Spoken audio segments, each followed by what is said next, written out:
اگر یہ کہتے ہیں کہ اگر رزق اللہ کے ذمہ کرم پر ہے تو لوگ بھوکے کیوں مر جاتے ہیں؟ جنگی علاقوں میں بچے بیار و مددگار ہوتے ہیں، ان کا کیا قصور ہے؟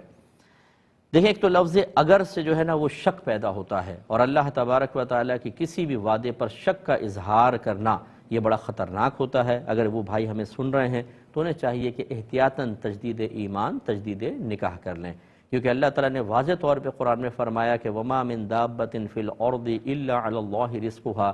زمین پہ چلنے والا کوئی جاندار ایسا نہیں جس کا رزق اللہ کے ذمہ کرم پر نہ ہو۔ وَأْمُرْ أَهْلَكَ بِالصَّلَاةِ وَاصْطَبِرْ عَلَيْهَا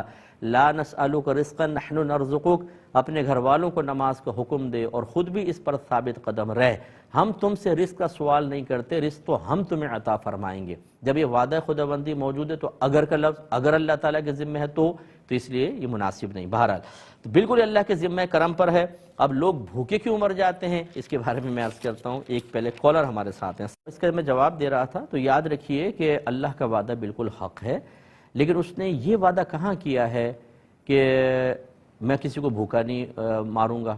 یعنی کسی کی موت بھوک سے میں مقرر نہیں کروں گا، یہ تو نہیں ہے۔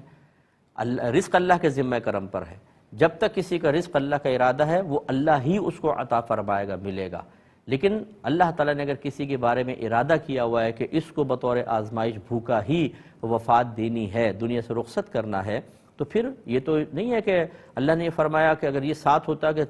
رزق اللہ کے ذمہ کرم پر ہے لہٰذا کوئی بھی بھوکا نہیں مرے گا، تو آپ کا آبجیکشن بالکل ٹھیک تھا۔ اللہ تعالیٰ نے رزق کا ذمہ رکھا ہے کہ جب تک رزق دینے کا اللہ کا ارادہ ہے وہ اللہ ہی عطا فرمائے گا، اس پہ ہمیں اطمینان رکھنا چاہیے، لیکن یہ اس کا وعدہ نہیں ہے کہ کسی کو بھی بھوکا نہیں مارے گا۔ لہٰذا چاہے جنگی حالات ہوتے ہیں تو وہاں بچے بھوک سے مر جاتے ہیں، اب ان کا قصور یا عدم قصور کا مسئلہ نہیں ہے، اللہ کی ذات بڑی بے نیاز ہے، وہ یہ نہیں کہ وہ قصور پہ ہی کوئی سزا مقرر کرتا ہے، وہ چاہتا ہے بطور امتحان کسی کے درجات بلند کرنے کے لیے، کسی کو نشان عبرت بنانے کے لیے، کبھی کسی کو سبق سکھانے کے لیے، کبھی کسی کو اظہار تشکر کی طرف مائل کرنے کے لیے اس قسم کے مناظر دکھاتا ہے، تو یہ اس کے وعدے کے خلاف نہیں ہے۔ ان دونوں میں فرق رکھا جائے۔ ایک کالر مزید ہمارے ساتھ ہیں، السلام علیکم۔